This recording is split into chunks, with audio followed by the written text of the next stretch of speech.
Hello बच्चों, let's read the question. The question is the area of cross section, length and the density of a piece of metal of atomic weight 60 gram are 10 the power minus 6 metre square. ठीक है, ये आपको 10 the power minus 6 metre square दे रखा है cross section area. 1 metre आपको दे रखी है लेंथ और डेंसिटी जो दे रखी है वो 5 इंटू 10 the power 3 किलोग्राम पर मीटर क्यूब दे रखी है respectively. Every atom contributes 1 free electron. हर एटम जो है वो एक फ्री इलेक्ट्रॉन दे रहा है. एवोगैड्रो नंबर हमें दे रखा है which is 6 into 10 the power 23 per mole. Find the drift velocity of electrons in the metal when the current of 16 ampere passes through it. तो इस क्वेश्चन में हमें क्या दे रखा है कि एक वायर है, एक मेटल है जिसमें हमने करंट फ्लो कर रखी है और करंट की वैल्यू हमें गिवन है और हमें ड्रिफ्ट वेलोसिटी निकालनी है. तो इसकी की कॉन्सेप्ट में सबसे पहले तो हमें पता होना चाहिए कि ड्रिफ्ट वेलोसिटी में और करंट में रिलेशन क्या होता है. जो हमें पता है आई इक्वल्स टू जो होता है हमारा वो होता है I n A we d. ठीक है, जहां पर आई ई जो है वो number of electron, number of charges है. एन जो है आपका चार्ज कैरियर्स का नंबर है. ए जो है आपका क्रॉस सेक्शन एरिया है. वीडी जो है आपका वो क्या है, ड्रिफ्ट वेलोसिटी है जो हमको कैलकुलेट करनी है. ठीक है, तो सबसे पहले तो हमें यहाँ पर एन की वैल्यू नहीं पता है, ये हमको वैल्यू पता ही नहीं है.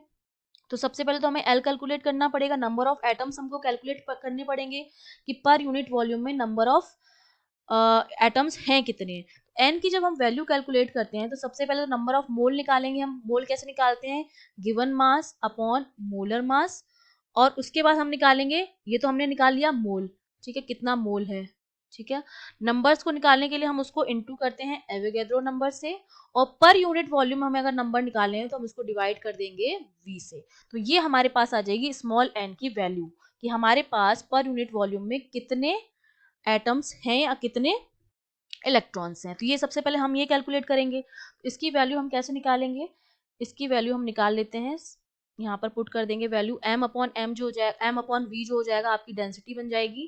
तो ये इसकी वैल्यू पुट करेंगे, ये आ जाएगा 6 इंटू 10 की पावर 23 इंटू डेंसिटी आपको गिवन है कितनी है 5 इंटू 10 की पावर 3 अपॉन मास जो है वो आपको गिवन है कितना दे रखा है 60 ग्राम दे रखा है. ठीक है, ये इसको हमने डेंसिटी लिख दिया. m अपॉन वी जो हो जाएगा वो क्या हो जाएगी, डेंसिटी हो जाएगी. डेंसिटी होती है हमारी मास अपॉन वॉल्यूम, तो ये डेंसिटी बन जाएगी. उसकी जगह डेंसिटी की वैल्यू रख देंगे और ये 60 और इस तरह से हमने इसको सॉल्व किया है. तो अब n की जो वैल्यू आएगी कैलकुलेट करने पर वो आ रही है 5 इंटू 10 की पावर 25. ठीक है, अब हम क्या करेंगे, अब हम आसानी से निकाल सकते हैं number of electrons number of atom से पर यूनिट वॉल्यूम से, क्योंकि हमें बोल रखा है कि हर मेटल एटम जो है वो एक फ्री इलेक्ट्रॉन काउंट करता है. ये जो हमने निकाले हैं वो क्या है, नंबर ऑफ एटम्स हैं और हर नंबर ऑफ एटम जो है वो 1 फ्री इलेक्ट्रॉन करता है. तो नंबर ऑफ फ्री इलेक्ट्रॉन्स हमें पता चल गए हैं, यही हमारे क्या हो गए, नंबर ऑफ फ्री इलेक्ट्रॉन्स हो गए. अब हमको क्या निकालनी, करंट डेंसिटी हमें पता है क्या होती है, जे जो होता है मेरा होता है आई अपॉन ए. क्रॉस सेक्शन पर क्रॉस सेक्शन एरिया जो करंट फ्लो होती है वही हमारी क्या होती है, करंट डेंसिटी होती है. तो जे की वैल्यू निकाल लेते हैं. करंट 16 एम्पियर गिवन है, एरिया आपका 10 दी पावर माइनस 6 है, तो जे जो मेरा आ जाएगा 1.6 into 10 the power 7 ampere per metre square आ गया. तो अब हम इजीली ड्रिफ्ट वेलोसिटी कैलकुलेट कर सकते हैं, क्योंकि ड्रिफ्ट वेलोसिटी मैंने बताया आई इक्वल्स टू क्या होता है, E N A we D. I की जगह मैं क्या लिख दूं, जे लिख सकती हूँ, क्योंकि जे मेरा क्या था, आई बाई ए था. वो इक्वल्स टू हो जाएगा e N A we d के. ए कैंसिल आउट हो जाएगा, तो जे की वैल्यू जो आई है वो आई है ई एन वी डी.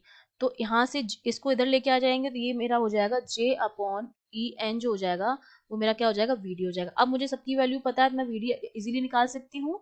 जे मेरा है 1.6 इंटू 10 दी पावर 7. ई की वैल्यू हो जाएगी, चार्ज है ये, तो 1.6 इंटू 10 दी पावर माइनस 19 से मल्टीप्लाई करना पड़ेगा नंबर ऑफ इलेक्ट्रॉन से, क्योंकि एक इलेक्ट्रॉन का जो चार्ज होता है 1.6 इंटू 10 दी पावर माइनस 19 है. और हमारे पास कितने नंबर ऑफ इलेक्ट्रॉन्स है, 5 इंटू 10 दी पावर 28. तो ये हमारे पास हो गया टोटल नंबर्स हो गए. ये चार्ज हो गया इलेक्ट्रॉन का और ये हो गए नंबर्स. ई की वैल्यू हो गई, एन की वैल्यू हो गई, और ये अब फाइनली इसको कैलकुलेट करने पर ये मेरे पास वैल्यू आती है 0.002 मीटर पर second.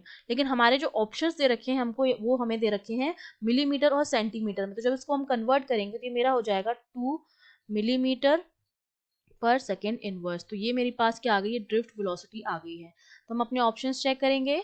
First option which is 2 millimetre per second is the correct option. I hope you understood well. All the best.